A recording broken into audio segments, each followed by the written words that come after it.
فاسألوا أهل الذكر إن كنتم لا تعلمون.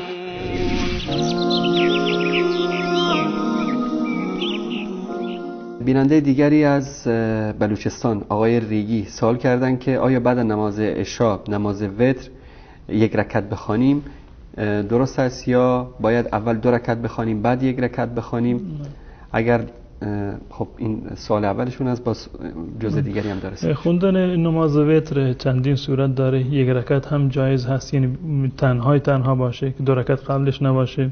3 رکعت هم جایز هست که 2 رکعت جدا باشه، 1 رکعت جدا بخونند، یا اینکه 3 رکعت رو یک جا بخونند، 5 رکعت 7 رکعت بخونند و تا 11 رکعت هم از نظر شرعی جایز، هیچ اشکالی نداره. لازم نیست که حتما قبل از این که 1 رکعت رو بخونند و قبلش نماز بخونند. منتها در روایاتی که در این زمین آمده رسول الله صلی الله علیه و سلم یعنی در این زمینه فرمودند که اگر کسی که نماز لیل رو میخوند، یعنی نماز تهجد میخوند، وقتی که ترسید که صبح میشود، یعنی راهش این است که 1 رکعت اضافه بخواند و نماز وتر را بخواند و اولاتر و بهتر این است که قبل از اون 2 رکعت را بخواند، خصوصا 2 رکعتی که به عنوان نماز سنت هست و در حدیث حضرت عایشه یا حدیث عبدالله بن عمر که در صحیحین هست که رسول الله صلی الله علیه و سلم ترغیب کردند که بعد از نماز عشا 2 رکعت سنت حتما خوانده بشه. این 2 رکعت سنت خوانده بشه.